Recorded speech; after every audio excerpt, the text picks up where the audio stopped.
un programa distinto, diferente a lo que estamos normalmente acostumbrados como audiencia, porque tengo la dicha, si me permite la expresión, de contar con el honor de compañías extraordinarias. Si me permite, voy a comenzar presentando a doña Margarita Zapata, nieta de nuestro gran general Emiliano Zapata, y además una mujer que ha vivido y ha conocido la revolución, no solamente en la historia de México, sino también en otros países. Eso, si ustedes me permiten, me llevará a presentar a nuestro siguiente invitado, el excelentísimo embajador Juan Carlos Gutiérrez Madrigal, embajador de México en Nicaragua, de Nicaragua en México, perdón, y que conoce perfectamente a doña Margarita porque también ella fue embajadora, es embajadora de México en Nicaragua, ¿no? Le voy a pasar su micrófono, les voy a pasar su micrófono. Soy embajador, soy ciudadana del mundo, vamos a decir así. Y por esa Si no, suban un poquito el volumen. Y si no, le cambiamos el micrófono por un inalámbrico. A ver. Aquí en la mesa. ¿escucha? Sí. ¿Hay que prenderlo? Sí. He tenido la suerte, la dicha. Es que sabe que estaba apagado. Pero pues es parte de esto de transmitir en vivo. Bueno, sí. Entonces tengo ciudadanía nicaragüense también, mexicana, y como le decía, ciudadana del mundo, lo cual me hace conocer otras culturas, otras revoluciones, otros movimientos, y soy embajadora de Nicaragua, pero no acreditada en México, porque como mexicana puedo ser, soy embajadora en Nicaragua. Pero mientras el señor embajador nos reconozca y todos la reconozcamos por el gran trabajo social que ha realizado, es enorme. Señor embajador, sea usted bienvenido a este programa. Si está apagado su micrófono, le pido nada más. Sí, muchas gracias. Muchas gracias por la invitación. Es un gusto estar aquí con el programa de Cristian Espinosa. Antes que nada, un fraterno y solidario saludo de parte de nuestro gobierno de reconciliación y unidad nacional, presidido por el comandante Daniel Ortega y la vicepresidenta Rosario Murillo. Es un gusto estar aquí, y un fraterno y solidario saludo del pueblo y gobierno de Nicaragua. Muchas gracias por la invitación. Muchísimas gracias. Ahora voy a presentarles a un querido amigo ya de varios años, a quien agradezco además ampliamente, y les voy a presumir, perdón, pero lo tengo que hacer. Hoy que se conmemora este 110 aniversario de la Revolución Mexicana, tuvo la generosidad nuestro querido amigo Francisco Villa de hacerme un presente que les voy a mostrar. Ya después subiré una imagen a las redes sociales para que ustedes puedan disfrutarlo, con una nota que dice: gracias mi gran Cristian por tu siempre genial amistad. 20 de noviembre de 2020. Amigo mío, muchas gracias. Nieto del gran general Francisco Villa. Bienvenido, amigo. Muchas gracias por tu invitación, gracias porque aparte de que nos une la labor social, los grupos vulnerables, una amistad. Y estar aquí contigo en un programa que he visto nacer desde sus inicios, un programa que vas cautivando a la gente con los poemas, con las canciones, con los temas de la muerte, del amor y ahora con la revolución. Para mí, como nieto del general Francisco Villa, es un gusto estar aquí compartiendo esta mesa con Margarita Zapata, que es una gran mujer, una gran líder, un gran ejemplo, con nuestro querido embajador, que le pedimos, Diego, un cordial saludo a nuestro comandante Daniel Ortega, necesario. Y naturalmente con Ricardo Flores Magón, que es un maestro, aunque sea descendiente de Ricardo Flores Magón, con el que aprendemos a convivir, con el que aprendemos como con Zapata, con todos los héroes de México, otro punto de vista. Gracias, gracias Cristian. No, muchas gracias, mi amigo, y por supuesto, presentar al queridísimo, cultísimo, brillantísimo don Ricardo Flores Magón. Gracias por la generosidad de tu compañía. Muchas gracias, Cristian. Yo realmente este tipo de programas para mí es un gran honor para mí estar aquí con ustedes, con tu gente, con todo tu equipo de trabajo, pero pues ahora me tocó principalmente con esta calidad tan especial de invitados que tuviste, estar al lado de Margarita, la más querida de todos, por ser mujer. Estar con el señor embajador, siempre ha sido una finísima persona conmigo, con nosotros, y sobre todo con Polo, que bueno, ¿qué puedo decir de Polo? Lo conoces más tú que yo, pero es realmente un honor también estar con él en este programa, que esperemos que salga muy bien. Muchas gracias. Por la calidad de gente que tienes escuchándote y viéndote, y sobre todo por el equipo que tienes, que aunque no lo parezca, son los que, si sale bien el programa, se lo debemos a ellos. Sí, por supuesto. Y si sale mal, también se lo debemos también, de hecho, si sale mal el programa, suelo decirlo al aire para que sepan a quién acusar de ello. Yo les voy a confesar, como ya tenemos un buen rato platicando, tuvimos la oportunidad de reunirnos desde hace una hora más o menos, para empezar a calentar la conversación. Y hemos platicado, yo creo que un poquito de todo, en anécdotas, de todo. Ayúdame en algo, Sergio. Ayúdenme, por favor. Vamos a mover un poquito sus sillas para que puedan verlo nuestra audiencia. Nada más moverlas un poquito hacia acá, para que, porque estoy viendo aquí el monitor y quiero que vean a don Ricardo, porque hasta se acicaló la barba perfectamente hoy.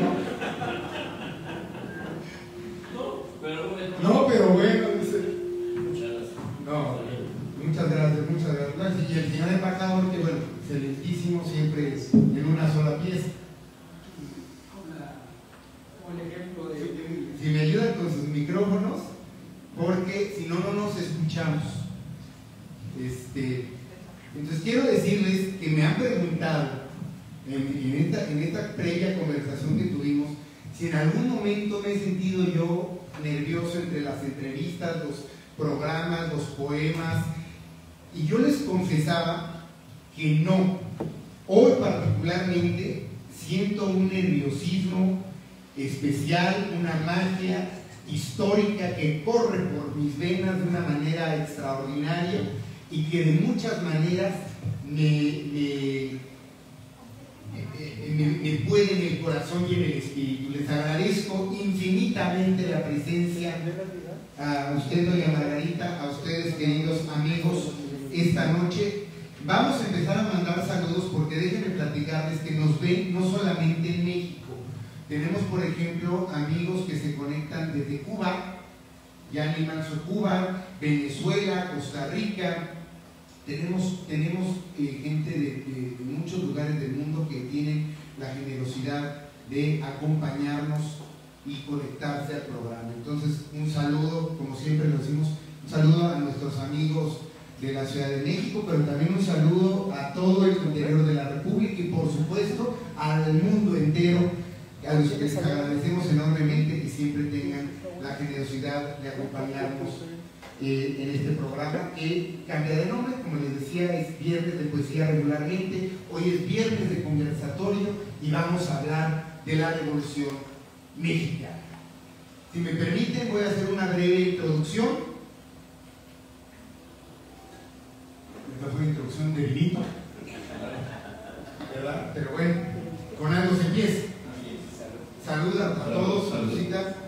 Como les decimos siempre en casita, quien guste, Pues adelante, doña Margarita, estamos brindando por ella porque nos platicaba que el médico de momento le dijo que no. Pero bueno, y el señor embajador es todo un atleta, entonces ya venimos así.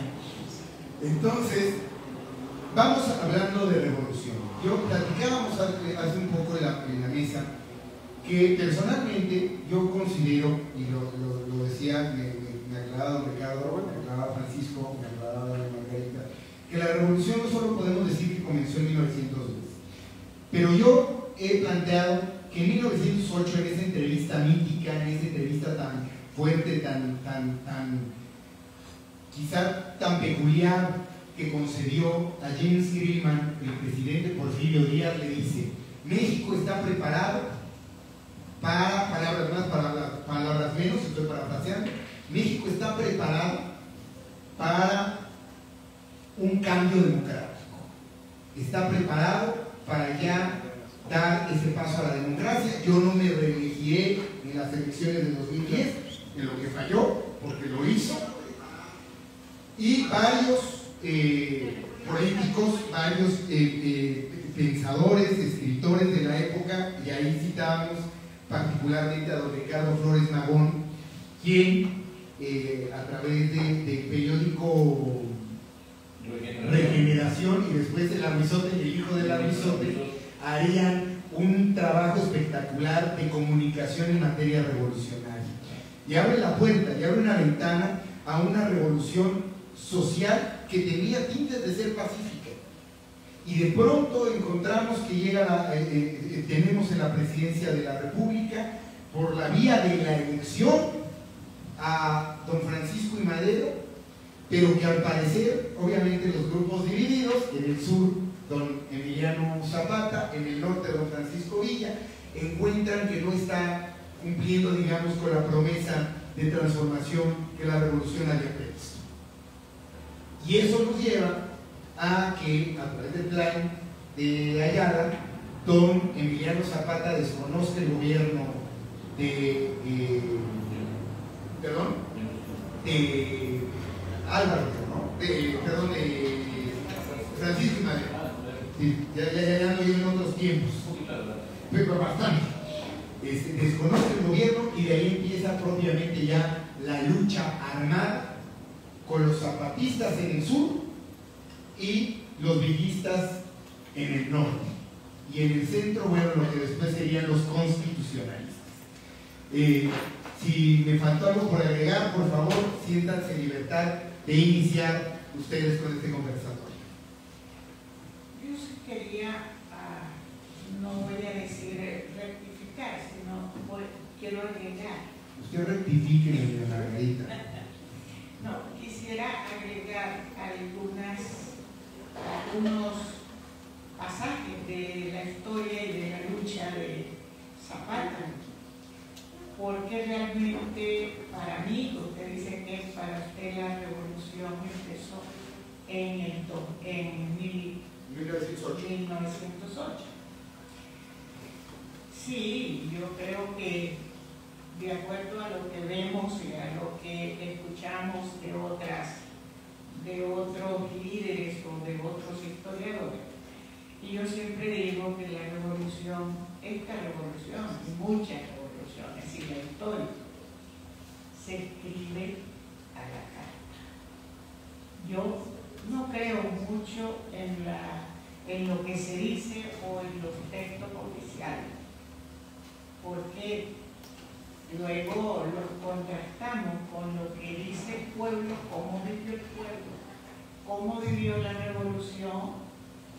Y, por ejemplo, yo sé que la lucha armada había empezado ya, no cuando Emiliano Zapata desconoce el gobierno de Madero. No, la lucha militar, la lucha armada, y precisamente es que morían los campesinos porque la represión era inmensa, porque la lucha armada ya estaba. Por algo los los campesinos, el pueblo de Aninecuilco, elige en 1909 a Emiliano Zapata como su calpuleki para que los defendiera, para que recuperara las tierras que no solamente le habían quitado los hacendados, sino también hay que ver cuánto y cómo la iglesia también jugó una parte muy importante. Vamos a pensar en los actores de la revolución. Los actores fueron muchas personas, muchos personajes, sobre todo los hacendados, y no le quedó más opción. Y sí, estaban armados. Recuerden que la lucha ya había empezado, porque cuando Madero no les triunfa la revolución, se supone, ¿no? Madero llega al poder y Madero no le cumple a Zapata. ¿Es correcto? Sí. No le cumple a Zapata, pero ya la revolución armada ya había empezado. Si luego se sigue, porque también Madero no quiso destituir o limpiar, como decimos nosotros,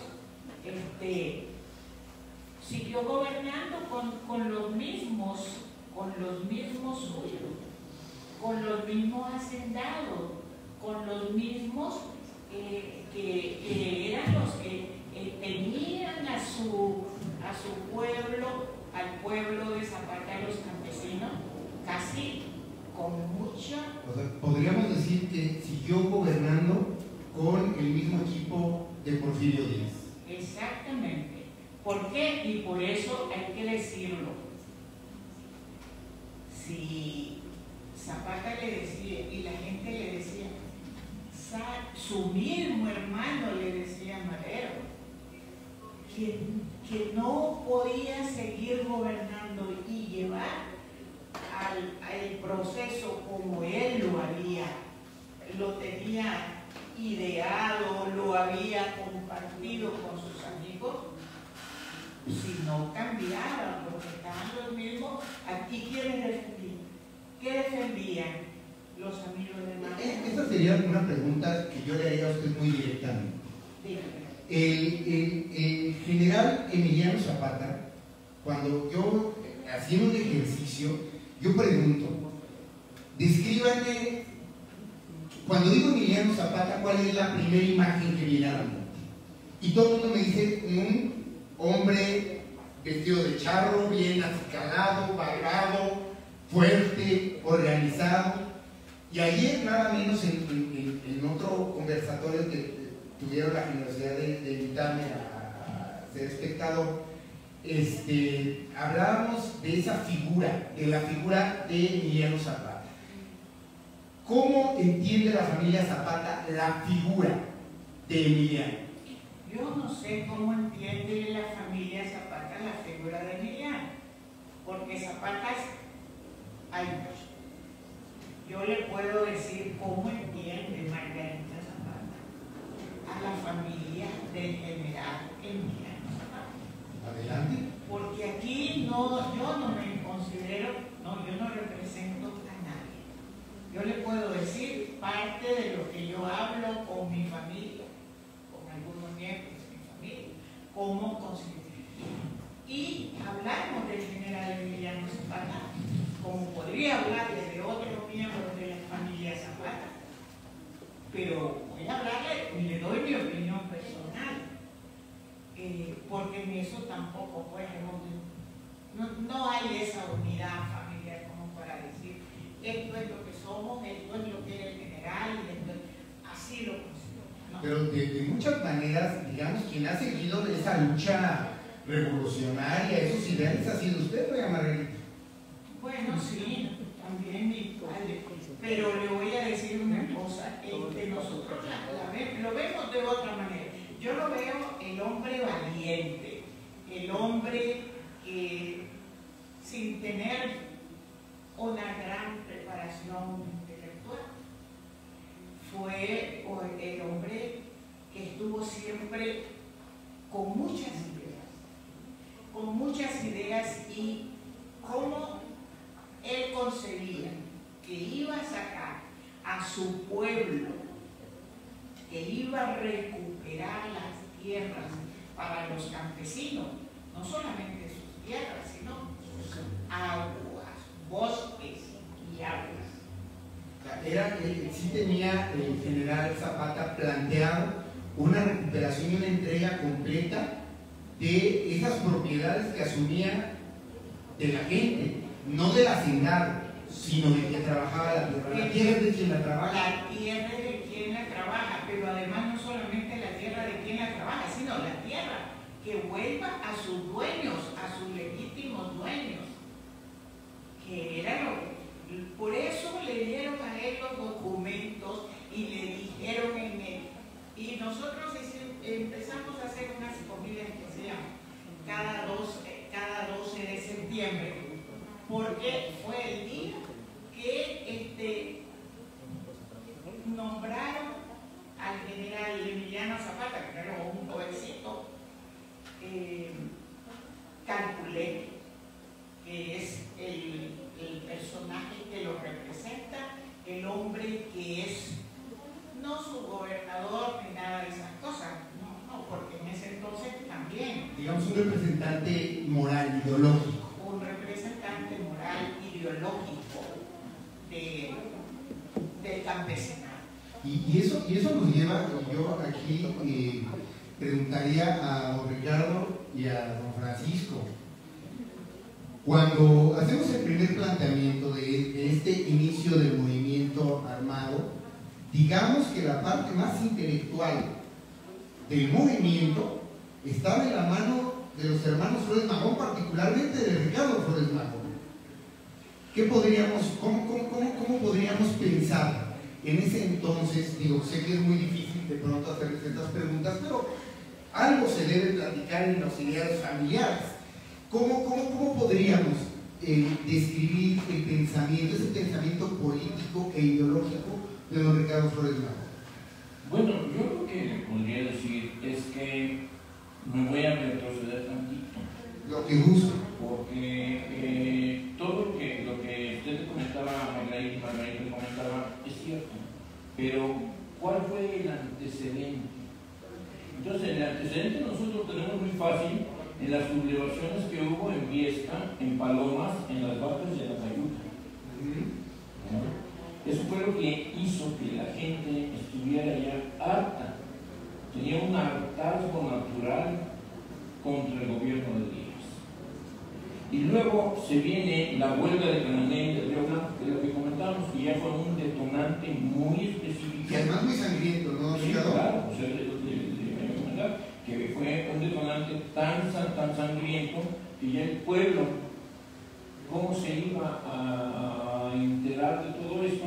Y de ahí sale la idea de todos de que se siguiera por medio del periódico Regeneración, que lo tenía el presidente del periódico era Ricardo Flores Magón y el tesorero era Enrique Flores Magón.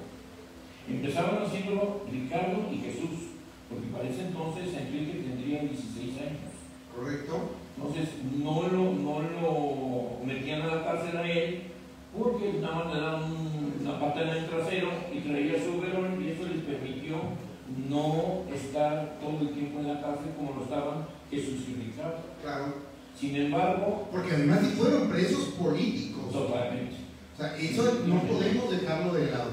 Los hermanos Flores Magón fueron perseguidos por la calidad con la que escribían y por lo que escribían, además, que no fueron, digamos, frontales contra el presidente, hasta que finalmente decidieron que los porfiristas eran frontales con ellos, ¿no? Claro, pero, o sea, podría decirse que no eran unos temas al aire, pero sí era lo que se estaba viendo en el país. Y todo el mundo estaba consciente de eso, gracias a la diversificación que se había hecho del periódico Regeneración. Ahora, ¿qué sucede después? Que viendo que las autoridades seguían como seguían, De ahí se hace el Partido Liberal Mexicano y ellos hacen el famosísimo manifiesto del Partido Liberal Mexicano, con miras a que posteriormente se les pasaran las banderas tanto a Zapata como a Villa. Perdón que yo los trate así, ¿verdad? Pero es Claro. Le pido a mi staff que cheque el audio porque me está escribiendo que se escucha bajito. ¿Se escucha bien? Entonces le pedimos allá a nuestros amigos que le suban el volumen a sus dispositivos.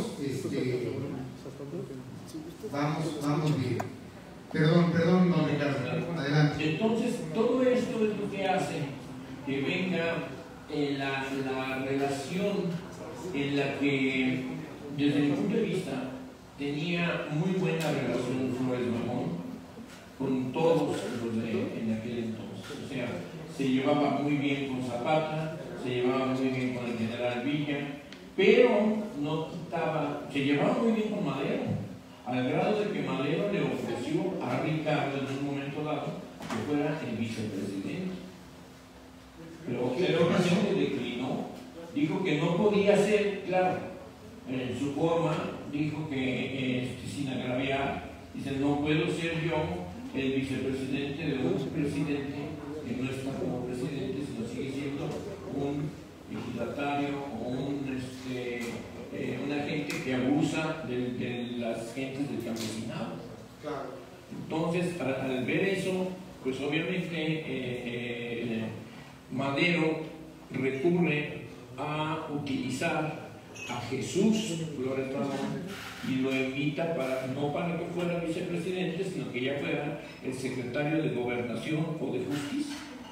Y así fue como pudo incorporarse Jesús al gabinete de Madero. Sin embargo, eso no quiere decir que claudicara Ricardo y Enrique en el movimiento. Sí, porque de pronto se deja eso de lado, ¿no? Y se cree que los únicos que fueron revolucionarios son los que tomaron las armas y los que estaban disparando el fusil y el cañón. Y realmente, y yo lo digo eso de manera muy personal y como abogado, yo creo que el cañón y el fusil más poderoso que hay es la palabra. Entonces, cuando la palabra se dice bien dicha y la pluma se utiliza bien utilizada, puede ser más letal que el cañón y la bala. Claro. Y definitivamente también aquí otra de las cosas que hay que ver es que nadie estaba satisfecho con la figura de Madero. Así como Margarita lo comentó. Sí hubo deuda, ¿verdad? O sea, el planteamiento es, el presidente Francisco I. Madero hace este proceso de, digamos, de transformación o de cambio o de transición política pacífica, pero le queda a deber a quienes le apoyan en el movimiento, que inicialmente podríamos decir fueron Zapata y Villa, ¿no? A los dos les queda de deber y a los hermanos Flores Magón de una manera enorme, ¿no? Yo pienso que sí. Bueno, sin embargo, hay una anécdota muy simpática que yo la supe hasta que hace como 40 años, en el que me platicaron de una deuda que existía de los Flores Magón hacia la familia Madero. Y un descendiente de Madero, siendo compañero mío, me dice, en una comida, me dice muy curiosamente, si yo quiero tomar la palabra, le da la palabra al presidente de la Cámara de Diputados, que era Luis Farías, y toma la palabra en la comida y dice, quiero nada más preguntarle a Flores Magón si han tomado en consideración aquellos 10,000 pesos oro que le prestó Madero a los Flores Magón. Entonces, pues, se me hace una anécdota que yo la platico. ¿Qué dijo don Ricardo? Déjame ver si ya lo cambio. Casi fue lo que dije. Le dije, Pancho, porque me llevaba yo muy bien con Panchito Madero, el que me hizo la pregunta, a propósito, todo el mundo se soltó riendo, ¿no? Entonces, agarro y le digo, me dice Farías, Ricardo, contesta. Oiga, don Ricardo, ¿qué pasó con los 10,000 pesos? Pero era oro, 10,000 pesos oro. Claro. Efectivamente, sí, Madero sí les prestó para que pusieran otra nueva, para hacer el periódico, una imprenta y un linotipo, que todo el mundo pensaba que si habían comprado una casa ahí en la calle de Colombia, 43 creo, que es donde está ahorita un sobrino mío que tiene ahí unos datos sobre el Flores Magón de algunas cosas, pero ahí pusieron el linotipo y la imprenta que no duró mucho, porque volvieron a sacar el periódico e inmediatamente las fuerzas todavía de Porfirio Díaz arrasaban con todo esto y lo volvieron a deshacer. Imprenta que ponían, imprenta que se la cerraron, y todos los que trabajaban en la imprenta a la cárcel, o sea, no había de otro. Y luego fueron perseguidos. Eso fue con Regeneración, y lo mismo pasó con el Aguizote y el hijo del Aguizote. Ahí eran colaboradores para que, o sea, no era de ellos el periódico, y lo mismo que el lugar tampoco era una casa de ellos. Entonces fue una casa que se la rentaron a ellos la pusieron, y ahí se hizo, mi abuelo, que es Enrique, hizo una broma buenísima. Puso un pendón negro y decía la Constitución de muerto. Bueno, pues eso nada más lo único que hizo fue levantar el ánimo de todos los contrarios. La mítica foto que está en el balcón, ¿no? Que siempre están en el balcón, así es. Entonces, pero no era de ellos esa casa estaba rentada. Entonces, el dinero de Madero, lo más probable es que haya servido para poner los linotipos, las imprentas y todo, y para hacer algún tipo de este tipo de cosas, ¿no? Pero bueno, a final de cuentas, en relación a lo mío, le dije que estábamos juntando el dinero. No sé cómo lo vamos a hacer, pero algún día lo pagaremos. Bueno, ya puede tomar mucho tiempo, y en estas épocas de COVID, más. Entonces, le mandamos mensaje a Francisco, a la familia Madero, para decirles que pues aguante, ¿no? Claro. Ahora, no lo dejo al final por menos importante, sino porque me parece una de las figuras más cautivantes de la revolución. Ahora sí que podemos contrastarlo, ¿no? Amado por muchos, odiado por otros, los que lo reconocen como el gran general rebelde de la revolución, y los que decían era un bandolero que estaba buscando la forma de acceder al poder. Y ahorita voy a ir a una pregunta muy interesante que desde ahí me hace la gente. Francisco Villa, Doroteo Arango. La historia que inicia con él habla míticamente, esa historia mítica de el muchacho joven que vivía trabajando como caballerango, como apoyo en una hacienda, al que intentan lastimar a su hermano, mata insisto, son de esas historias del romancero mexicano, de la historia. Algo que me gusta de la historia de nuestro país es que está llena de romanticismo. Y algo que también disfruto mucho, y sobre todo cuando escribo, es escribir, digamos, si escribo poesía romántica, por lo menos que la historia me compense para equilibrarme, ¿no? así ya no nos resbalamos. ¿Qué hay de cierto en eso? ¿Qué podemos decir? ¿Cómo podemos iniciar la descripción del gran general Francisco Villa? Bueno, déjame decirte que, por ejemplo, como dices tú, bandolero, pues sí, como dice Santo Chucano, el bandolero divino. Me voy a remitir a los orígenes de Francisco Villa. Hay un señor Jesús Villa, hacendado en Chihuahua, que tiene amores con su cocinera, y obviamente pues, no podía tener a su hijo ahí en Chihuahua, y lo manda con su compadre Agustín López Negrete a Durango. Ahí nace este hijo de Jesús Villa, y le ponen Agustín Arango, el nombre que tenía su madre.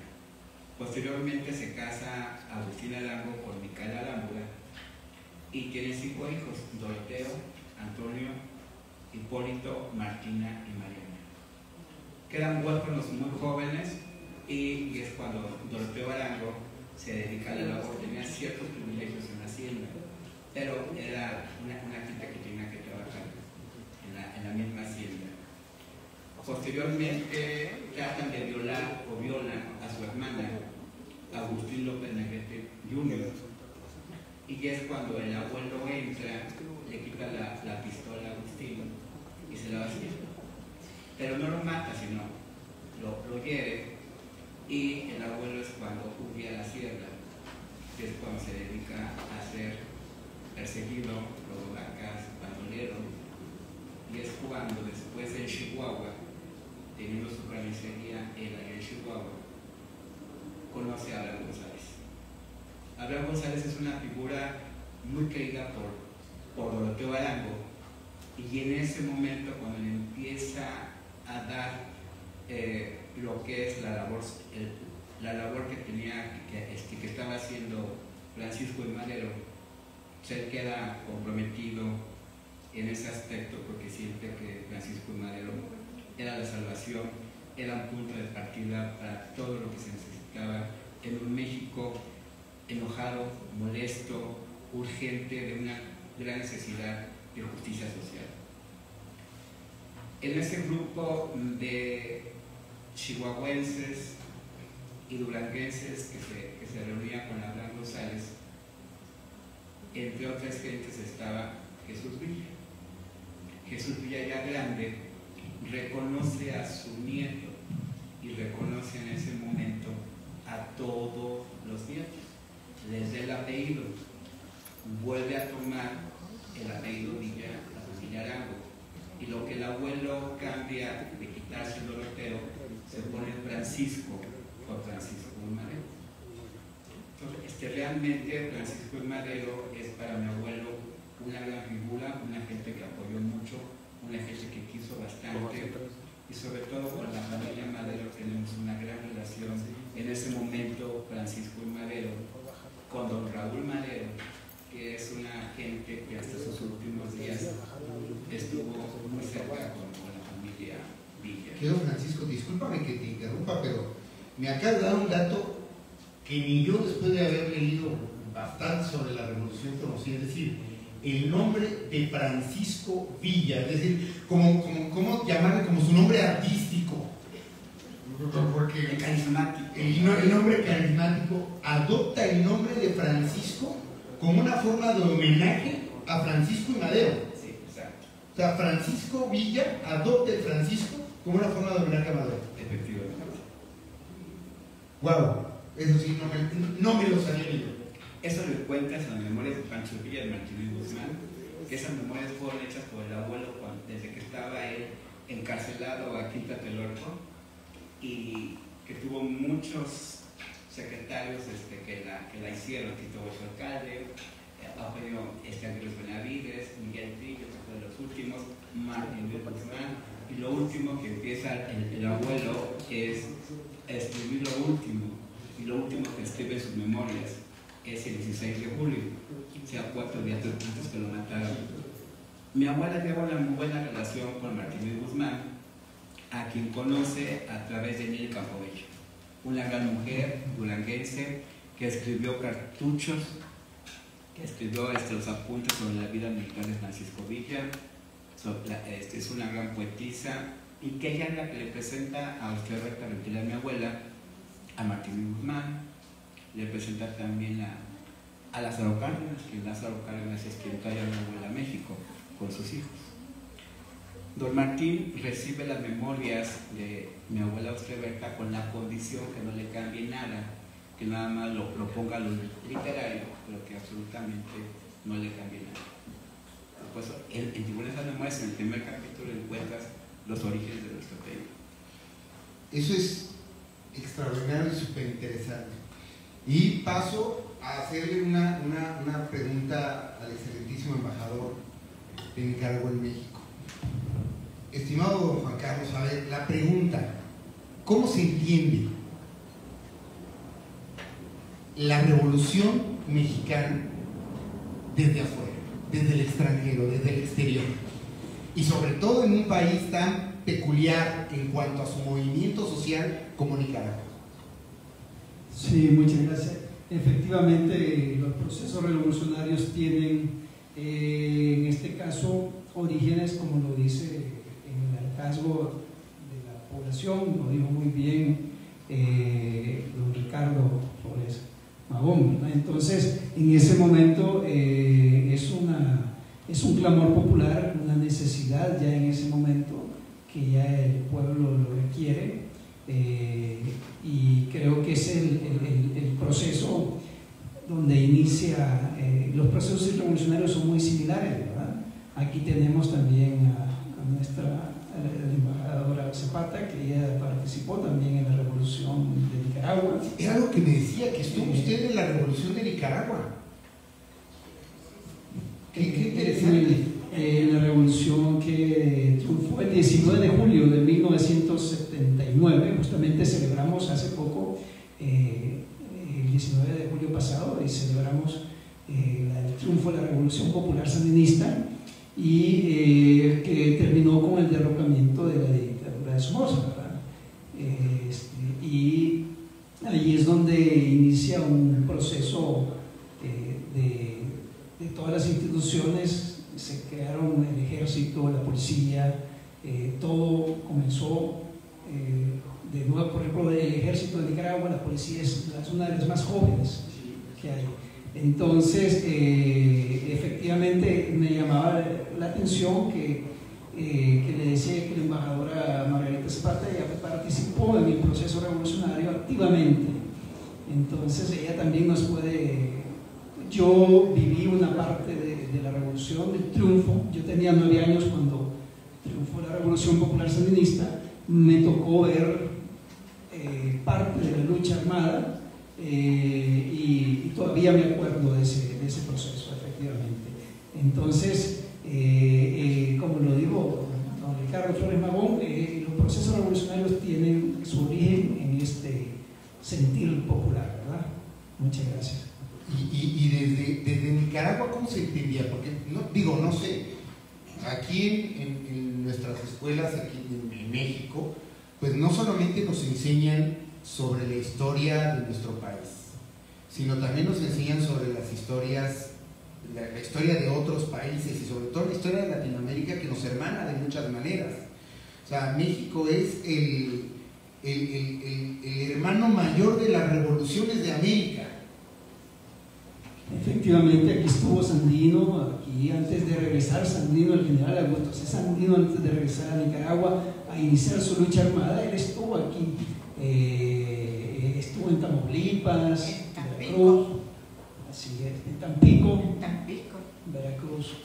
La pregunta sería, si pudiéramos describir para usted la revolución en una frase de 1 minuto, ¿cuál sería? Empezaría con doña Margarita, si me lo permite. Si pudiéramos describir a la revolución mexicana, la revolución mexicana en una frase, en un speech de 1 minuto, ¿qué diría Margarita Zapata que fue la revolución mexicana? Yo diría que fue el inicio y que ha sido la inspiración de los movimientos revolucionarios de América Latina y más allá de América Latina, porque lo que se tenía desde hace mucho tiempo era nada más los procesos de la independencia, pero no era la revolución popular, y esto fue una revolución social, armada de principio, porque usted sabe que, como lo describía Ricardo Flores Magón, como ya hizo también su intervención Francisco, hablando de la guerra, cómo inicia y por qué se arman los campesinos. Eso fue lo que pasó, porque si hablábamos de revoluciones armadas pero eran las luchas por la independencia, y después de la independencia pues también hubieron luchas bastante complicadas, porque se quería la unidad de Centroamérica y otros querían que siguieran, o sea, que existieran, ya que habían tenido la independencia, que existieran como repúblicas independientes cada una de ellas, de las repúblicas centroamericanas. Y voy a irme a esto porque es lo más cercano. Pero sí, la revolución, además es la primera revolución, después de la revolución continental, la primera revolución que se hace en el continente. Eso es la revolución mexicana. Después, la primera revolución triunfante en América Latina y que es en el continente americano, es la revolución sandinista, pero también bien inspirada en la revolución mexicana. Por eso les decía yo que la revolución mexicana es el hermano mayor de las revoluciones en América. Si me lo permite, amigo, por un tema de amistad, si me permites que la pregunta en esta ocasión, en segundo lugar, me la conteste don Ricardo Flores Magón. Bueno, yo le podría decir que en una frase de 1 minuto, lo único que puede usted decir es la revolución. Ahora, ¿qué se entiende? Porque aquí es la unión de todos. Para los sociólogos y para los abogados fue un caso muy especial, porque habíamos hablado del hartazgo de la gente del país. Sin embargo, también hay que reconocer que mucho de esto se hizo gracias a los trabajadores, por un lado, y a los campesinos, por el otro. Aquí, en justicia, se les está empezando a hacer justicia a los hermanos Flores Magón. Ricardo es muy reconocido siempre por sus ideales, igual que Jesús y Enrique, pero es más apegado a la cuestión de los obreros. Y así ha sido, y espero que así continúe, porque esa es parte de mi trabajo, de mi inspiración y de todo lo que tengo yo que hacer para que no se olviden las figuras de los Flores Magón.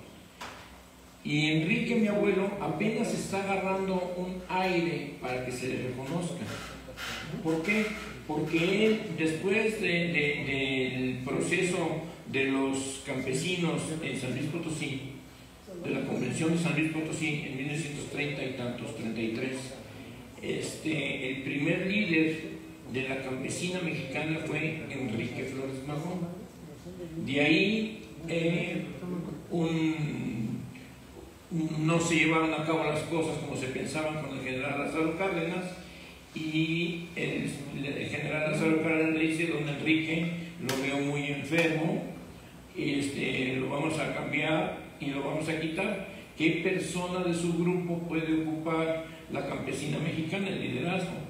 Y ahí fue cuando salió que Graciano Sánchez, que era del equipo de Enrique, subiera a ser el líder de la campesina mexicana.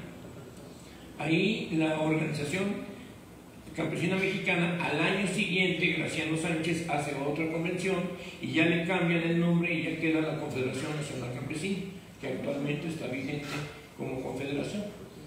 Pero ya está visto que definitivamente, y yo estoy plenamente convencido, los que movieron el movimiento de la Revolución Mexicana, que fue teórico y práctico, una unión de las dos cosas, y que así se pudo dar, fue definitivamente los obreros y los campesinos.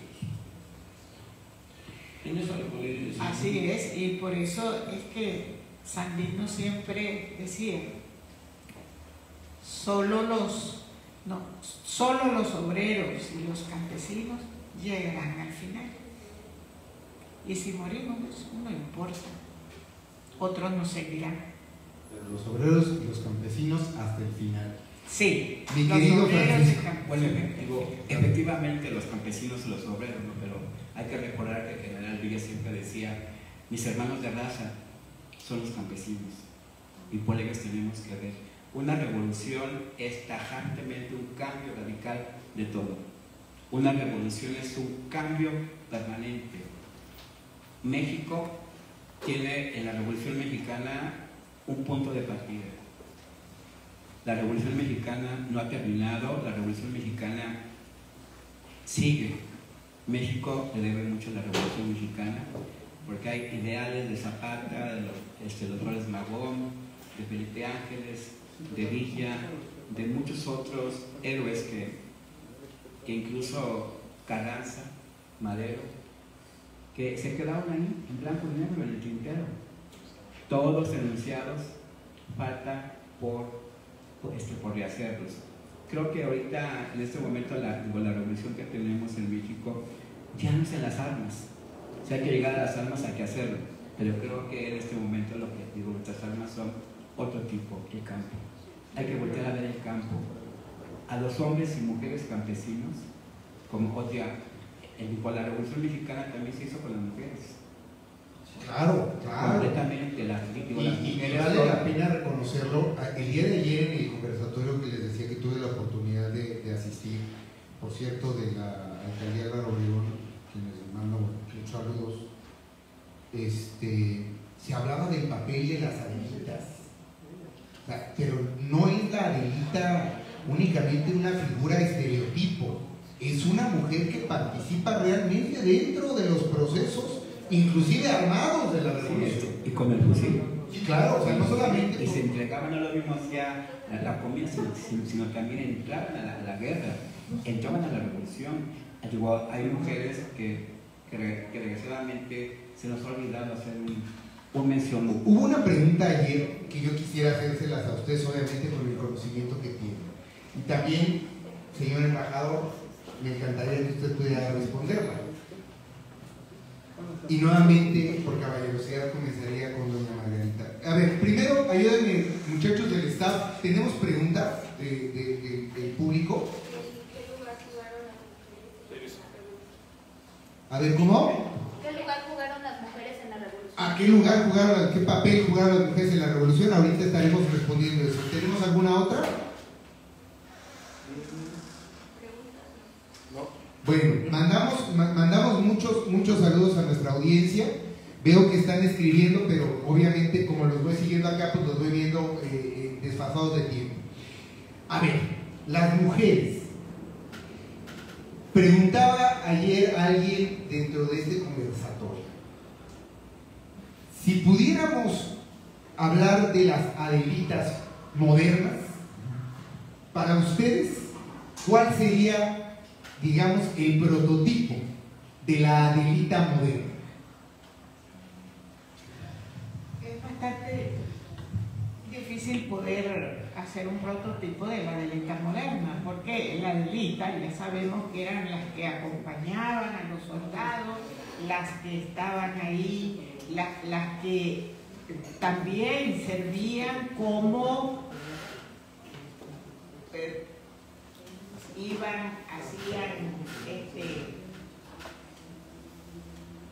hacían de correos, hacían de personas que traían armas, que buscaban. Pero hay que ver que el papel que tenía la Adelita en aquella época para nada es comparable, ni siquiera el papel que tuvieron las mujeres en otras revoluciones. ¿Por qué? Porque, bueno, las mujeres eran las compañeras de los soldados, las que les hacían las tortillas, las que les daban la comida, ¿no? Las Adelitas, al menos yo le voy a decir que fue en el ejército de Zapata, donde hubieron coronelas, hubieron enfermeras, hubieron telegrafistas, profesoras, hubieron mujeres que ocuparon, y creo que fue el único de todos los movimientos revolucionarios de México, espero no equivocarme, porque no, bueno, yo cuando me equivoco pido disculpas, no tengo ningún problema. Pero decirlo como yo por anticipado, pero dígalo así. Pero lo voy a decir, es que fue el único ejército en donde las mujeres fueron respetadas y asumieron mandos militares. Es correcto, que es una figura que no es del todo valorada, ¿no? En el ejército de Zapata, la mujer, que hablaba de la mujer que estaba subordinada al poder del macho, y no es cierto. No, en el ejército de Zapata no. Ni en el de Villa tampoco, porque tenemos ejemplos históricos de mujeres que llegaron a asumir cargos de posición alto dentro de los ejércitos y de los mandos. Pero si hoy pudiéramos decir, digo, sé que hablar de estereotipos es complicado, pero la mujer que hoy está en la fábrica, la mujer que hoy está trabajando, que mantiene a la familia, o sea, digo, es un estereotipo quizá muy cliché, ¿no? De esa, la mamá luchona, ¿no? pero ¿sería esa una Adelita moderna o no? La madre que lucha en los campos de batalla, pues eso yo lo voy a decir por lo que a mí me tocó. Yo estaba luchando, pero también alguien se tenía que ocupar de mis hijos, pero también después yo formé parte de los 10 años del proceso revolucionario. Yo trabajé, di clase en la universidad, fui de todo lo que se tiene que hacer cuando estás en un gobierno revolucionario. Trabajé en el ministerio. Bueno, no voy a hablar de mí porque eso es otra cosa. Hable de usted, pues, también es una Adelita moderna. Bueno, pues eso sería. No, yo Internacional. Yo diría una Adelita. ¿No es ambientación de.? No, una mujer revolucionaria, porque cuando ya empezamos a hablar de las Adelitas modernas, entonces inmediatamente la persona empieza a pensar, bueno, una Adelita moderna, pues sí, que ahora tiene más conocimiento, pero que sigue haciendo el mismo trabajo que hacían las Adelitas. Pero yo creo ¿Es lo que piensa? Correcto, pero yo creo que ahí debería haber una reivindicación de la figura de la Adelita, ¿no? O sea, imaginamos a la Adelita atrás del soldado, dándole de comer nada más a la tropa, cuidando a los chamacos. Pero no es cierto. La mujer durante la revolución jugó un papel trascendental. Claro, y por eso se dice que muchos algunos de los descendientes de los revolucionarios, de gente que tenía algún poder, que eran que las madres de muchos jóvenes o niños que quedaron después de la revolución, que muchos no tenían familia o los familiares se hicieron cargo de ellos.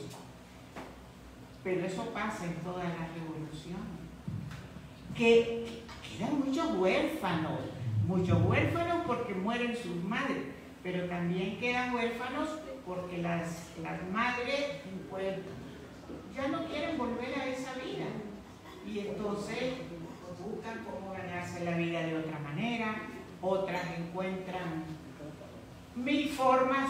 No voy a yo estereotipar tampoco a nada ni a nadie, pero la verdad es que sí, y tendríamos que reivindicar también a esos muchachos que se quedaron siendo los hijos de la revolución. Huérfanos. Solos.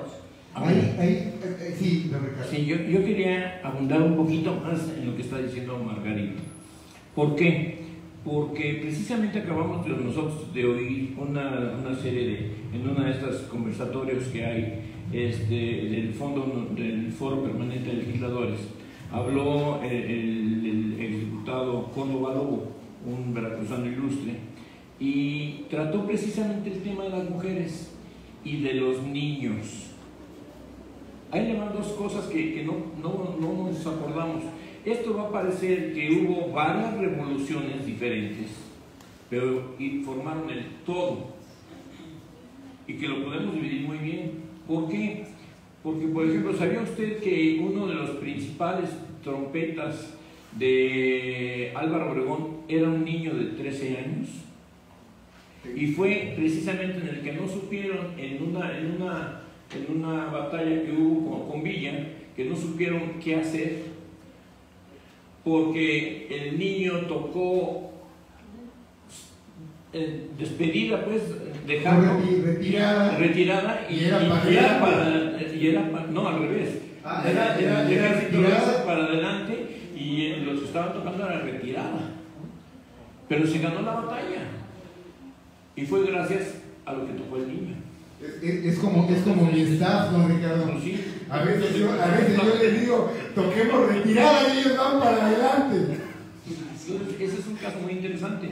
Otro caso también, que es lo que decía yo, otro caso interesante es el de los Cerdán. Sí, claro. Carmen Cerdán. Doña Carmen Cerdán también una fue figura la primera mujer que disparó un rifle y disparos contra el ejército de Villa, por toda la masacre que estaban haciendo contra campesinos y gentes de Puebla. Entonces, yo creo que todo esto es, ahora sí que le decía yo hace ratito, la forma del todo en general, eso es una revolución. Pero cuando se va acomodando todo perfectamente bien, que no haya cumplido con los ideales de todos, es muy difícil. Uno no logra satisfacer los ideales de la pareja. Claro. Imagínense satisfacer los ideales de todo un país. Pero Y que conste que no lo estoy diciendo para defender a nadie, ¿eh? Porque luego van a decir, lo dijo Cristi. sí. No, y además es para que sea, no sea usted tan severo y no nos ponga de un minuto lo que es una revolución que todavía no acaba. Está difícil. Lamento la seriedad y acotar el tiempo. Si hay penitencia, don Ricardo, como los 10,000 pesos de la familia Madero, le ruego tolerancia y en algún momento esa deuda también la pagaré. Amigo Francisco. Ya que tocaron el tema de los niños, sobre todo, yo creo que fue un tema que al final Francisco Villa le interesaba. Cuando estuvo aquí en la Ciudad de México, recabó de los niños huérfanos, de los niños de la calle, 300 niños, y los mandó en un tren a Chihuahua. En ese momento estaba casado con doña Luz Corral, su primera esposa por el civil, por la iglesia. Y a todos los niños les dio educación. Una de sus principales angustias del general Villa era la educación. Porque si no tienes a un niño educado, no tienes un hombre del futuro, un hombre comprometido y sobre todo un hombre de bien. Él ya en la ciudad de Canuntillo hace la escuela Felipe Ángeles y manda a pedir a los mejores maestros de México. Y resulta que le mandan a dos hermanos de Gortari, que son tíos de Carlos Salinas de Gortari. En Canuntillo. En Canuntillo, en la escuela Felipe Ángeles. Ahí estudian los hermanos de... Ahí van ellos a enseñar. Los hermanos Salinas de Gortari van a enseñar. Los de Gortari, los tíos. Los tíos de... Los hermanos de Margarita. Los hermanos de Gortari van y enseñan ahí en esa escuela. Exactamente. Y él siempre se preocupó por la educación de los niños. Incluso él siempre tuvo comunicación epistolar, porque sí lo conoció aquí en México cuando él estuvo como jardinero. Rommel es uno de los jóvenes que está con el abuelo desde un principio. Cuando la guerra mundial llaman a sus jóvenes alemanes y se tiene que ir Rommel. Y siempre la idea del general Villa era tener una mejor educación para los jóvenes, incluso los tenían becados.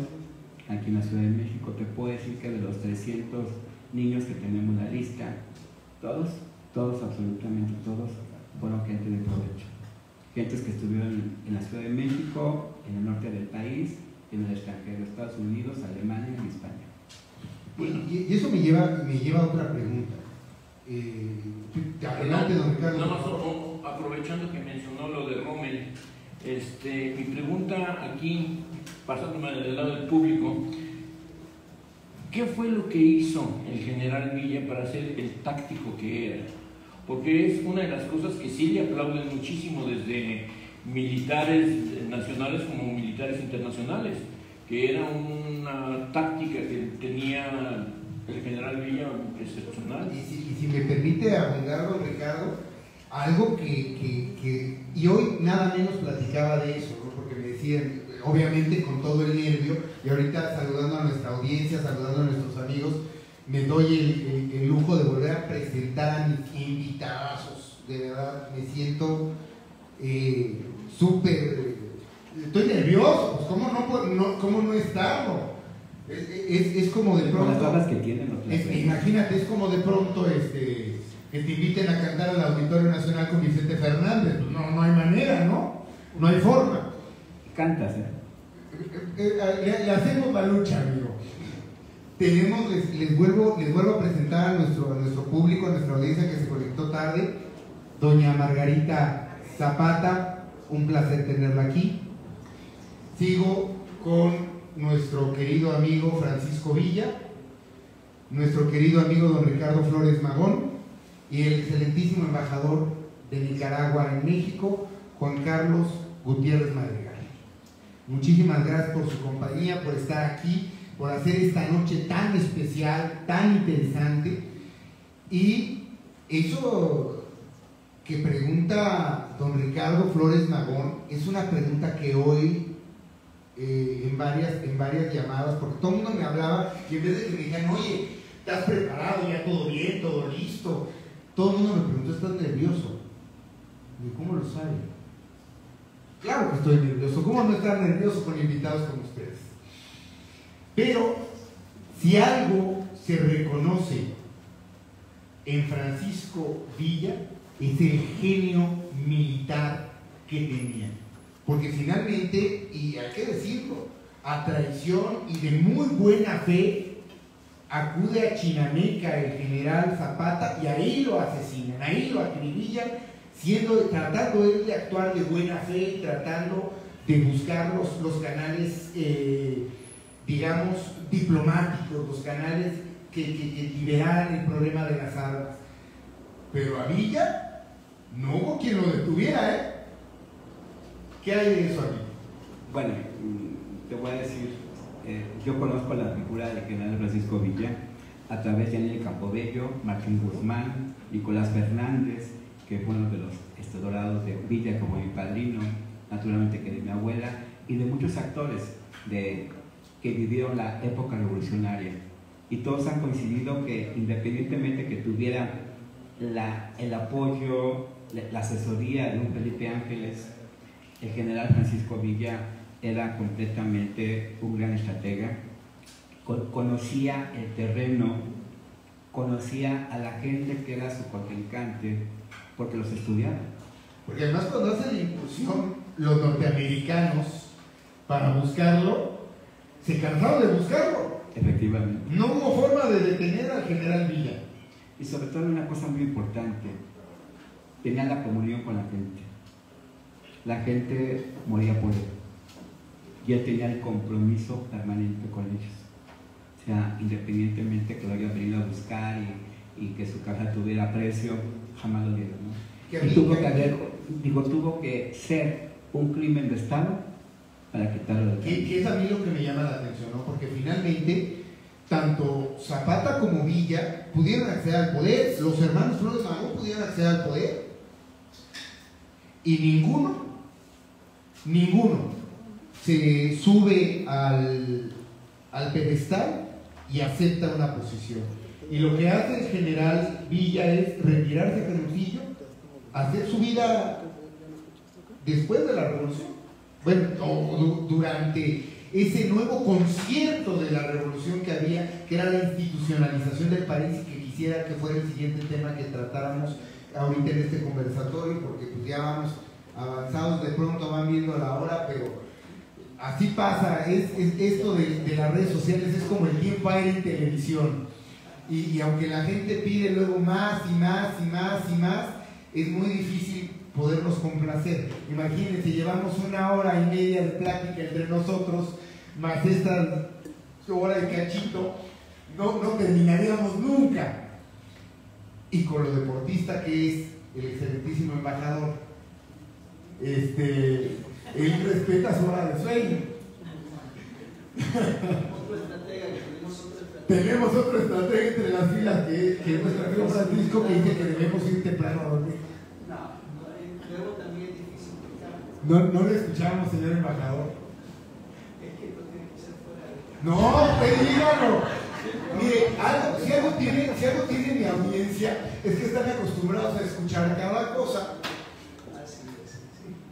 Entonces nos decía, tenemos una estrategia. ¿Qué dice Francisco? Aquí tenemos también, hablando de grandes estrategas, pues aquí tenemos otro estratega, don Francisco Villa y Betancourt también. Bueno, sí, todos ustedes, la verdad. Cuando le planteé a Francisco la posibilidad de reunirlos a todos,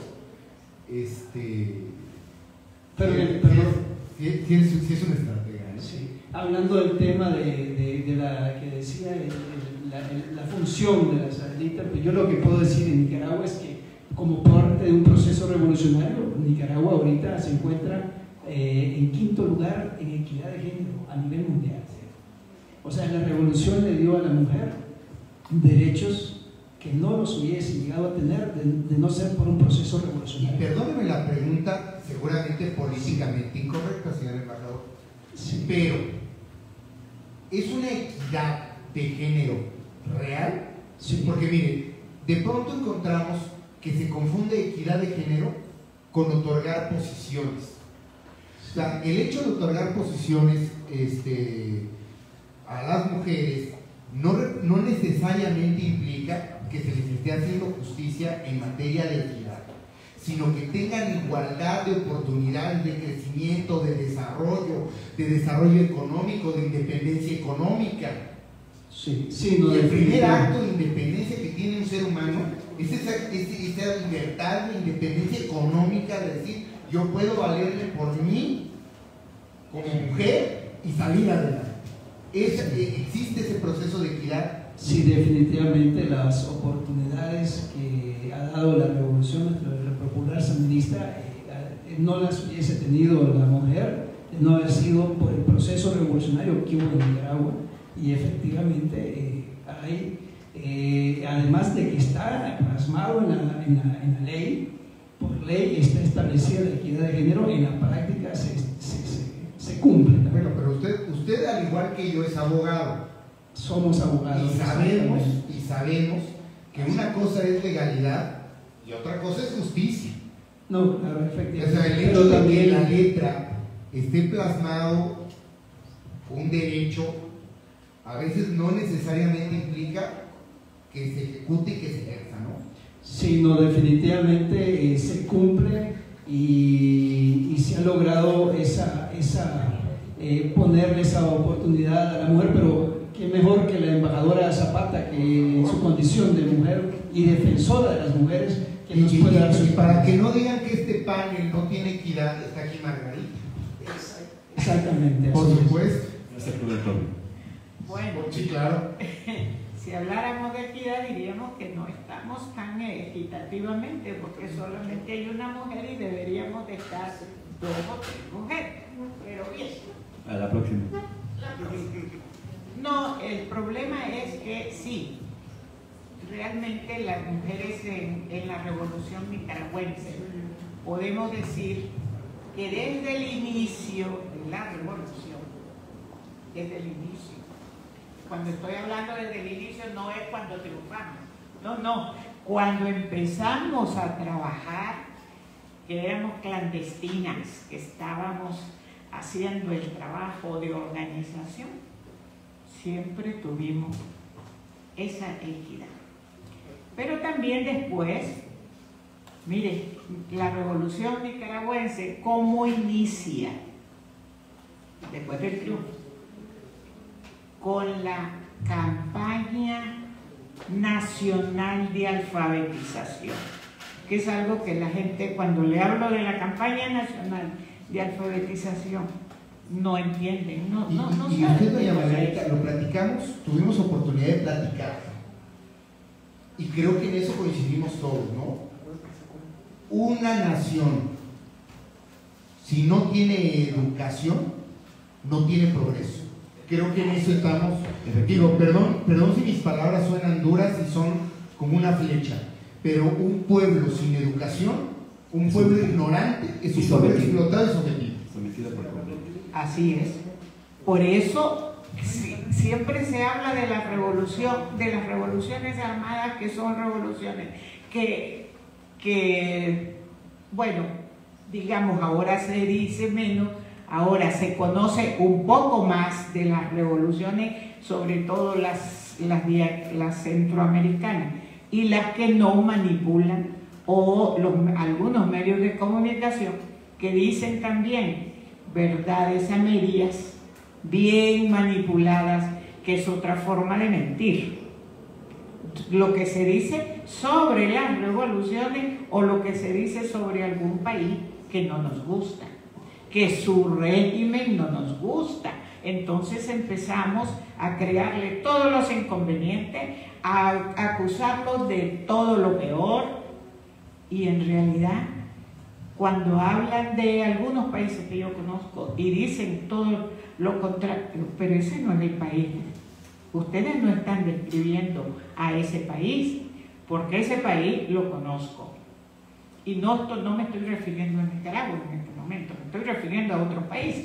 Y eso yo le puedo asegurar, se lo puedo jurar, que las mejores cosas que yo he aprendido en mi vida, las he aprendido de los revolucionarios que han sido mis compañeros, amigos, jefes,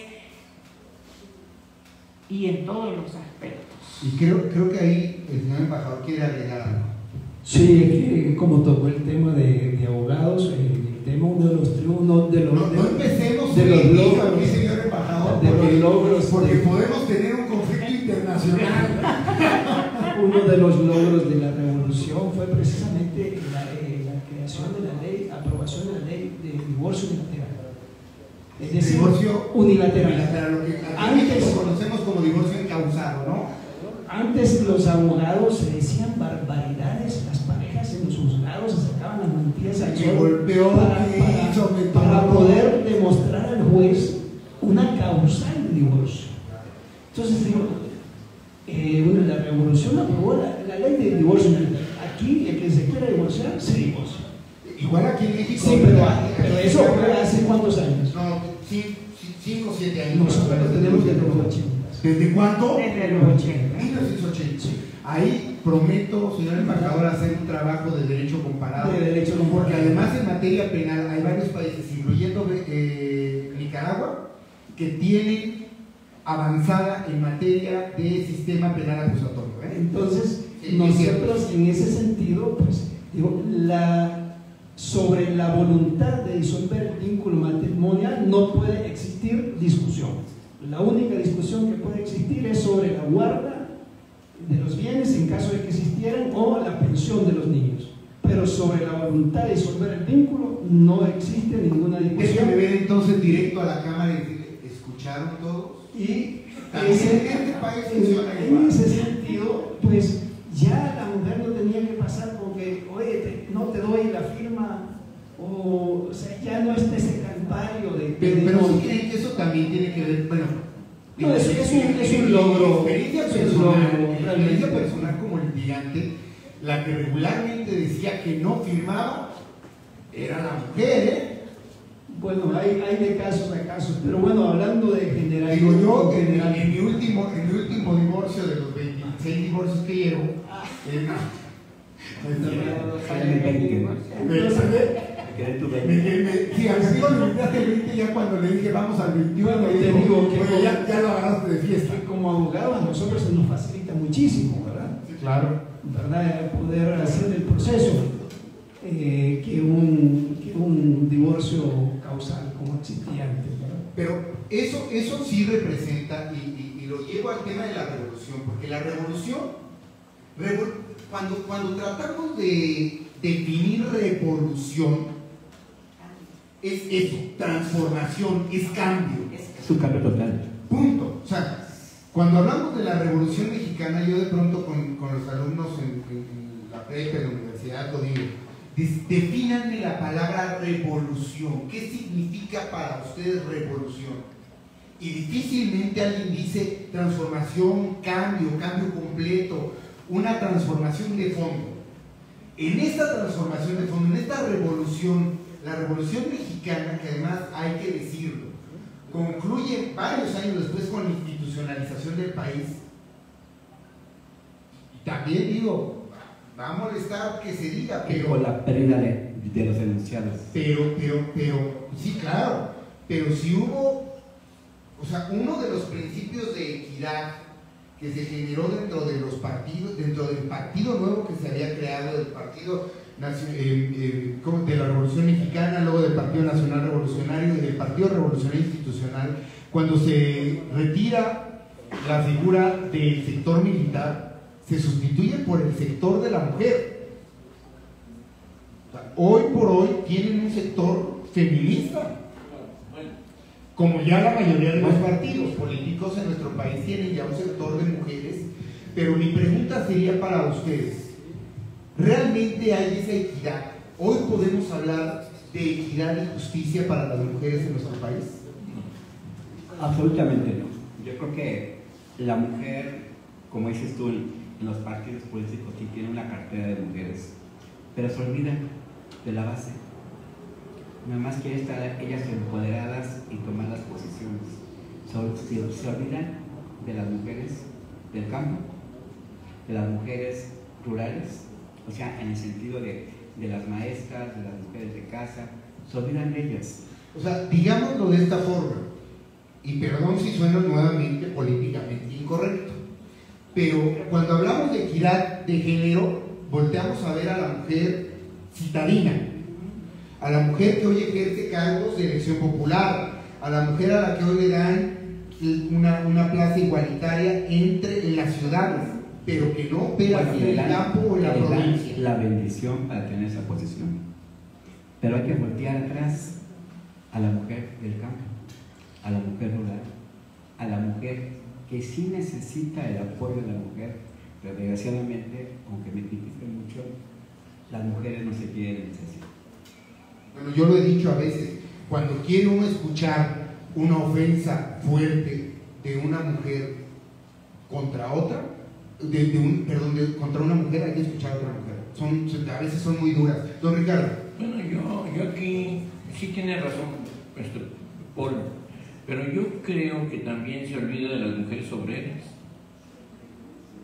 La mujer obrera, la mujer campesina, la mujer que trabaja en la fábrica, la mujer que yo lo veo hoy por hoy en la esquina de la casa de ustedes, todos los días 5:30 de la mañana llega una señora con su carrito a vender comida, desayunos, atolitos. Así es.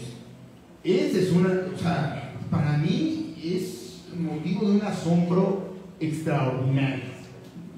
Entonces, esa es la mujer a la que hemos olvidado, a la que hay que hacerle justicia. A las obreras también. Sí. La mujer obrera, la mujer campesina también. A la mujer rural, a la mujer que trabaja, a la mujer que hace independiente, que nos da independencia alimentaria, y sin la que trabaja todos los días en el surco, la que produce, y la mujer que está allá en las comunidades rurales haciendo el trabajo de maestra, haciendo el trabajo de enfermera, haciendo el trabajo hasta de predicadora, porque todo es trabajo. Las comadronas. Interrumpirlos. Margarita Zapata es la promotora de las principales promotoras que México tuvo para el tema de la mujer rural. Fue una lucha que se llevó hasta la ONU, una lucha en que el día 15 de octubre es el Día Internacional de la Mujer Rural, gracias a ella y a su grupo de mujeres. Qué extraordinario, porque además hay que decirlo, y hay que decirlo con todas sus letras. Cuando tratamos de hablar de equidad de género, hoy por hoy tenemos una gran deuda social. Por lo menos en una buena parte de nuestro territorio nacional tenemos una deuda grande en materia de equidad de género. Y yo insistiré, y puede que suene mal, pero el hecho de conceder mayores posiciones a la mujer no resuelve el tema de la equidad. Tiene que ver con un tema profundo de igualdad. De pronto los alumnos me cuestionan un tema, porque yo digo, la Constitución de nuestro país dice en su artículo 4 que el hombre y la mujer ante la ley somos iguales, pero nadie habla de igualdad biológica, de principios emocionales, sentimos diferente, pensamos diferente. Si entendiéramos que somos complemento y no competencia, quizás las cosas cambiarían. ¿No creen ustedes? ¿O qué piensan al respecto? Yo voy a describirle para mí lo que es la equidad de género. No es que tenga un cargo de que, no, que me traten Mire, la equidad de género para mí es eso, que seamos tratados de acuerdo a nuestra Constitución, que todos somos iguales ante la ley y que todos somos iguales en todos los aspectos menos el biológico. Pero que si yo hago un trabajo, estoy ejerciendo una función por la cual un hombre está ejerciendo otra función igual a la mía y tenemos el mismo cargo, ¿qué pasa? La mujer tiene 40% menos del salario que tiene el hombre. Hablando en materia de trabajo... De trabajo, Ramón. En general. De trabajo en general, es que eso es parte de la equidad. Que ya usted y yo llegamos a platicar, tenemos en México un campo vasto, que se puede trabajar, que se puede alimentar, que podría alimentar al país entero. Ya no. Dice usted, ya no, don Ricardo, por favor, ayúdeme con eso. Bueno, lo que sucede es que tiene razón Margarita y tiene razón usted, pero yo no quiero ser ave de mal agüero, pero si seguimos como vamos, pues ya el campo, sí, vamos a tener un campo precioso, pero no vamos a tener quien lo trabaje. Y si lo vamos a trabajar, pues será con sembrando qué, si ya no va a haber qué semillas sembrar. Y hablando de revolución, de transformación, de cambio, ¿qué deberíamos hacer para hacer que nuevamente nuestro campo, nuestras mujeres campesinas, nuestros hombres campesinos, nuestro sector agrario vuelva a tener ese reconocimiento y ese poder para desarrollar la vida económica de nuestro país? Porque también yo confío en el sector empresarial y en el sector industrial, que igualmente producen trabajo, desarrollo, crecimiento para las naciones. Sí, pero fíjate una cosa antes que hablar aquí, Ricardo. Lo pinta muy bonito, pero falta algo. El complemento que debe tener toda sociedad, el gobierno.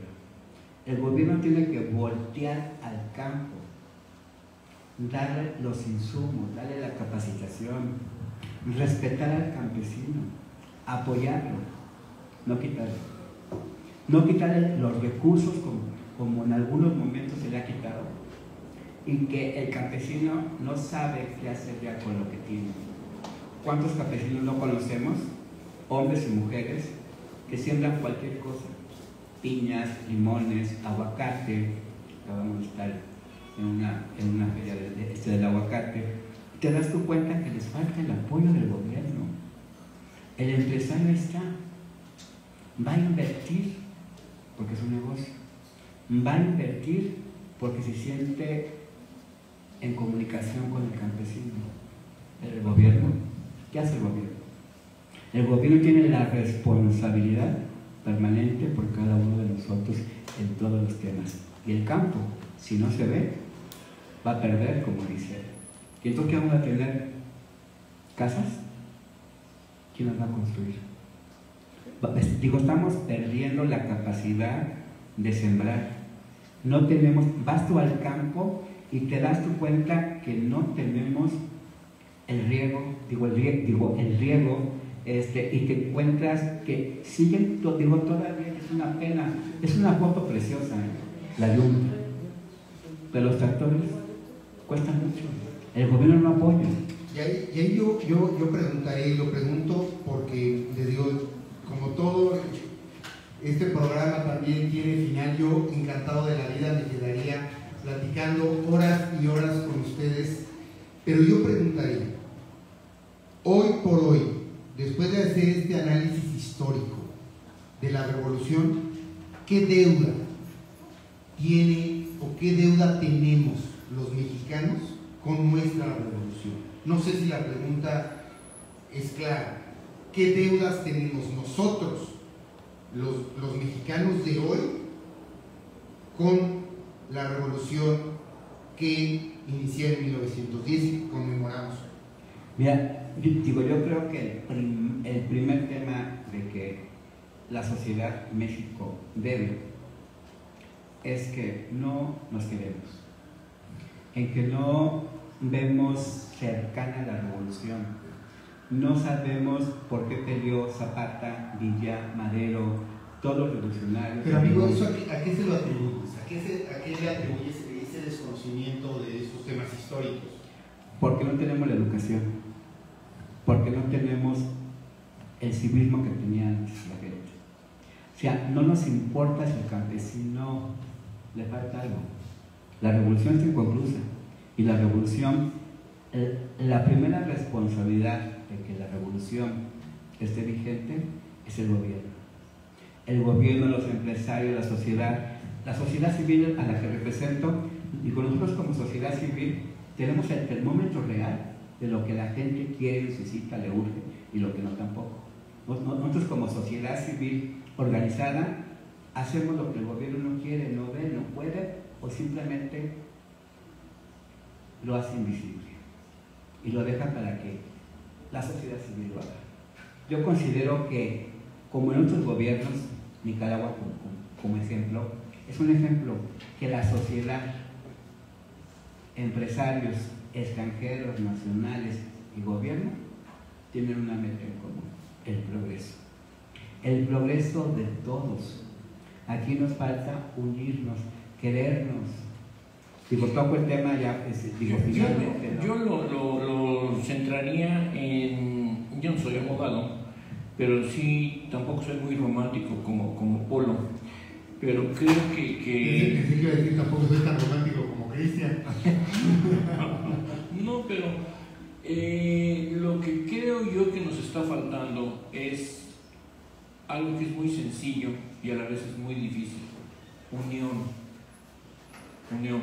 Porque si alguien mete su dinerito en alguna empresa o lo que sea y le está empezando a ir bien, muchos lo aplauden, pero la mayoría lo atacan. Yo he dicho algo, don Ricardo, y he sido criticado por eso. Si hay algo que en nuestro país no se perdona, es el éxito.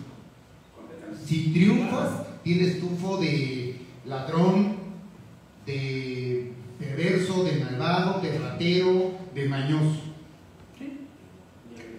de cualquier cosa. Pero el éxito es algo que no se perdona. Yo sí creo que debemos voltear a ver nuevamente el desarrollo nacional como una alternativa definitiva para el crecimiento.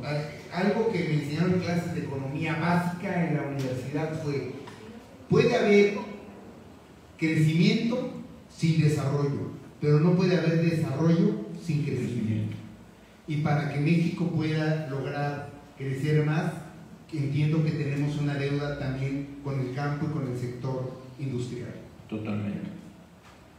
Doña Margarita. Yo diría que el éxito de todo pueblo empieza por la educación, después por la unidad, pero también usted puede ser un pueblo muy educado y todo lo que usted quiera saber, todo de matemáticas, pero si no tiene valores y principios, que ya los hemos abandonado, Se han perdido por completo. Totalmente de acuerdo con usted. de nada sirve todo lo que usted haga y que le inyecte al campo todas las asesorías y ya no los 10,000 pesos oro que le prestaron a los Flores Magón. Ya quedó grabado para la historia aquí. Sí, ya estoy viendo. No dudo. Es una deuda que sí No vamos dudo a que en tener que algún pagar. momento me busquen los descendientes de Madero, para decirme: pásame el video de los derechos de autoría, porque reconoció públicamente la deuda.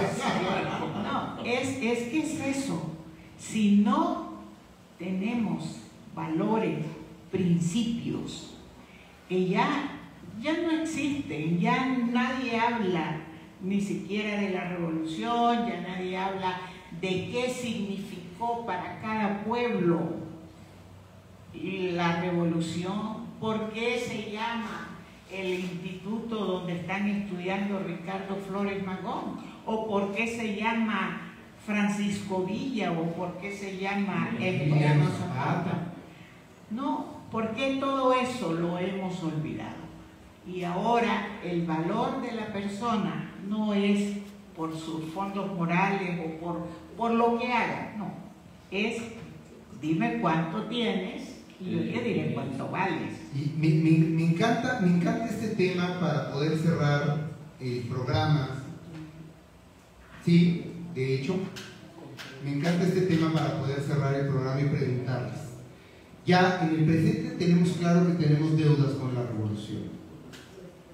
Para forma de conclusión, y pediría por ahí, por favor, que cuando tengan oportunidad me acerquen unos pequeños presentes que tengo, me digan ustedes cuál es la perspectiva del futuro que como país debemos tener en materia de revolución. Y cuando digo revolución no me refiero a una revolución armada, sino una revolución ideológica, moral, una revolución familiar. Yo todo el tiempo les digo a las familias, y se los digo ahorita de frente: únanse, trabajen juntos. La unidad familiar y la unidad social va a ser lo que transforme la vida pública de nuestro país. Definitivamente. Algo menor a eso es inaceptable, y lo digo siempre en cada programa.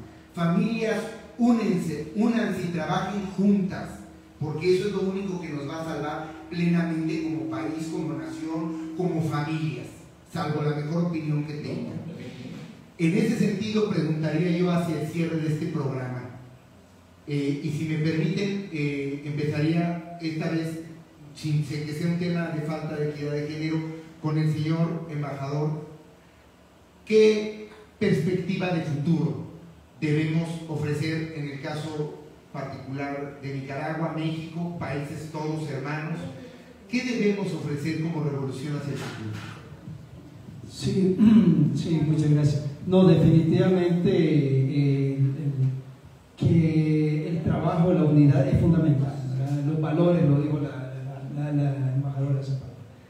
Sin valores, pues en una sociedad no puede estar destinada a la perdición. Entonces eso es fundamental, los valores, el trabajo solidario, fraterno. Por ejemplo, nosotros, en el caso de Nicaragua, nuestro gobierno de reconciliación y unidad nacional ha seguido avanzando en la parte de seguimos siendo el país más seguro de la región. Eso es parte de la revolución que tuvo en 1979, no son cosas improvisadas. En el caso, pues seguimos siendo, lo que me reitero, quinto lugar en equidad de género. Se han construido, tenemos las mejores carreteras de la región, tenemos no se han detenido la construcción de hospitales, la construcción de centros de salud. Aún en pandemia seguimos construyendo escuelas. Eso es lo que se tiene que continuar, el trabajo que se tiene que seguir haciendo, ¿verdad? Es trabajo y más trabajo. Definitivamente es lo y tenemos un gobierno muy ejecutivo, donde ha progresado, y ese es el producto, el trabajo solidario, fraterno, y como lo dice la embajadora, los valores, la educación. Nosotros una alfabetización, nosotros ya estamos declarados libres de analfabetismo. Así es. Eso es parte de la revolución. Excelente, y sería nuestra perspectiva a futuro. Muchas gracias, señora embajadora. Bueno, como tenemos muy poquito tiempo, yo quiero no tomar mucho tiempo, le voy a decir en pocas palabras lo que tenemos que hacer y obligación de todos.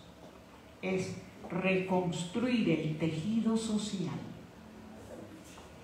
Porque un país o un pueblo o una sociedad donde no tiene el tejido social reconstruido, reconstruido a los que ya lo tenemos hecho pedazos, pero bueno, los que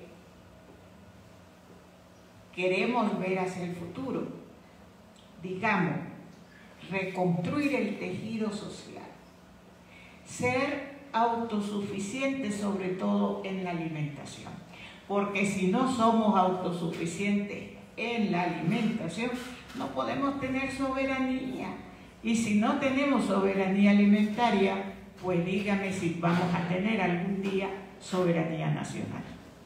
Sería hasta ahí mi intervención. Muchas gracias y muy interesante conclusión de Margarita. Muchas gracias. Margarita Zapata, qué belleza de palabras. Gracias. Don Ricardo Flores Magón, bueno, cede la palabra, querido Francisco Viana. Mira, yo creo que como conclusión es, como lo que dijo ahorita Margarita y nuestro embajador, tenemos que retomar los valores. El tejido social ya no existe, tenemos que retomarlo. Tenemos que tener también conciencia de nuestras raíces, de nuestros orígenes y partir de lo que somos con nuestras historias para poder ser mejores el día de mañana. El campo nos urge. El campo es la alimentación de un país, porque si no tenemos el alimento, no tenemos nada. Y la educación sobre todo, digo, la educación que tenemos que dar es a los niños, porque ninguno de nosotros los que estamos aquí vamos a cambiar. Digo, tenemos que apostarle a las nuevas generaciones, a los niños, enseñarles los valores, enseñarles qué es México, enseñarles dónde están parados, para que ellos se puedan proyectar y ser mejor que cualquiera de nosotros. Gracias por tu invitación y creo que hay muchos temas pendientes. Ricardo. Gracias, querido Francisco. Bueno, yo nada más como despedida aplaudo al señor embajador, porque definitivamente nos ha demostrado que en Nicaragua, bueno, siguen y continúan trabajando constantemente. Eso nos hace falta. Aplaudo a Margarita porque definitivamente lo que es la sociedad está deshecho. Sí necesitamos hacer un cambio muy fuerte ahí, no sé cómo se va a hacer. Creo que no nos va a tocar a nosotros hacerlo, porque hacer este teje y maneje de todo lo que es una cuestión social y cambiar, para deshacer somos buenísimos, en 5 minutos lo hacemos. Pero para componer lo que estamos deshaciendo va a pasar bastante rato. Es cierto. Entonces aplaudo la idea de Margarita y habrá que seguirla. De Polo, yo comento que definitivamente sí hay mucho que comer cuando se hagan las cosas en el campo, pero ¿quiénes va a trabajar? Entonces no nos podemos olvidar de los trabajadores, de las empresas, las industrias, y que la gente voltee a México, porque ya que empiece a funcionar todo este engranaje, que es el engranaje social, definitivamente los empresarios en México van a ser no como son ahorita ricos, van a ser mucho más ricos, pero el pueblo, realmente el pueblo de México, gobierno y pueblo trabajando de la mano. Yo no quiero meter al gobierno porque creo que parece ser... Porque miren, por ejemplo, ahorita algunos de nuestro auditorio nos dicen, hoy hay gobierno y es un gobierno que apoya. Yo tampoco quisiera entrar en controversias de esas naturales. Es muy difícil poder determinar si sí o si no. Yo iría a una conclusión personal. Yo sí estoy convencido y seguro de que tanto pueblo como sea posible y tanto gobierno como sea necesario. Si la gente no se ayuda entre la gente, no hay manera de tener desarrollo y crecimiento como quisiéramos para un país como el nuestro. Para todo esto también a usted le aplaudo, porque definitivamente nos está dando las bases de lo que se tiene que hacer. Y sí, eso es cierto, lo tenemos que hacer, pero poner a cada quien en su cada lugar. Claro. El gobierno no es gobernante, es un administrador. Eso es lo que tiene que hacer. Entonces, administrar, pero administrar como se debe de administrar. A lo mejor ahorita pues tenemos muchos problemas pues, por todo lo que tenemos que limpiar, que rehacer, que tornar, pero yo creo que ya esa figura de estar en esa tesitura totalmente la tenemos que olvidar para ponernos a trabajar. Y trabajar como gobierno y trabajar como país en una unión para sacar a este país de donde estamos. Porque creo que a donde vamos, haciendo una proyección, como decía Margarita, matemática, pues vamos para abajo. A mí me gustan los números, por eso soy actuario matemático. Entonces me interesa mucho. Qué bueno que me dices, porque por ahí vamos a hablar de otros temas después. Pero bueno, es que las probabilidades y los números no engañan. Si seguimos como vamos, no tenemos crecimiento. Aunque nosotros veamos que hay un gran crecimiento de -4, pues es crecimiento para dónde. A menos que ya hayan cambiado las matemáticas que yo estudié. No, siguen iguales. A lo mejor un crecimiento para abajo es un crecimiento para abajo. Y entonces tengo que volver a empezar a estudiar porque no estoy entendiendo. Entonces, no ha cambiado la matemática. Que tenemos gente que no está comiendo como deberían, ni siquiera como deberían, no están comiendo. Ya tenemos problemas de salud, de alimentación, de económicos. La economía está del copol. O sea, si lo que nos queda, como yo soy el último que habla, lo único que nos queda es llorar, porque es el panorama que se ve fríamente en este país. Es de veras difícil. Ahora, eso sí, tenemos una gran ventaja: mal de muchos, consuelo de los mismos. Todo el mundo está por el estilo. Pero es lógico que en un país en donde hay miles de millones de gentes y no estén repartidos completamente, no es posible que pongamos que es menos del 1% los que tienen el dinero de todo el mundo. Es imposible eso. O sea, tenemos que cambiar esa mentalidad. Y si están dispuestos los de arriba a cederles algo a los de abajo, hombre, qué bueno, ¿no? Los aplaudo, pero no creo. Está mal que lo haga, pero debo hacerlo. Yo voy a concluir este conversatorio, primero agradeciendo la presencia, la magnífica participación, la excelencia con la que han tenido la generosidad de estar doña Margarita, Francisco, don Ricardo, señor embajador. Y sí quiero decir con mucha fuerza, que se escuche con mucha claridad, yo confío, tengo fe en que eventualmente como país tenemos destino si creemos en nosotros. En origen no es destino. Siempre se puede transformar, siempre podemos cambiar, siempre podemos mejorar. Aún en el ejercicio, yo he sido y soy hoy por hoy servidor público, he sido empresario también, y a mí me queda claro que siempre podemos regresar un poquito el cassette y mejorar.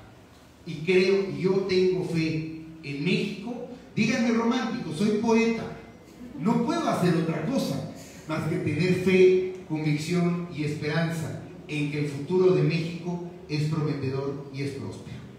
Muchísimas gracias. Pásenme por favor unos pequeños presentes que les tengo. Y además es su programa, ¿eh? Entonces no te queda de otra.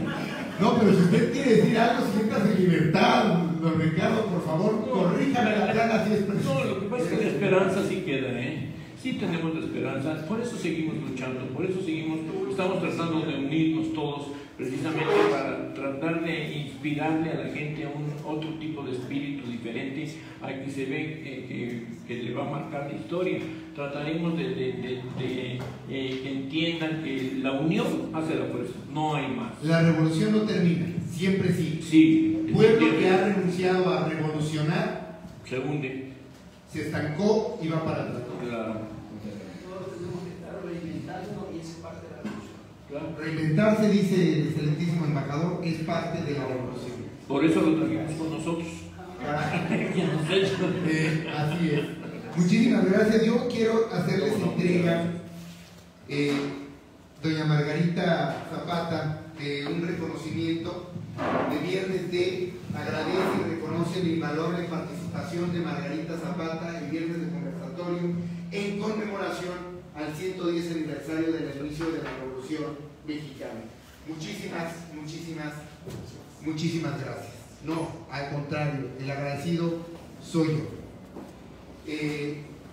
Vamos a sentarnos porque me están pidiendo aquí los compañeros del staff que nos sentemos para que no nos salgamos del foco de la cámara.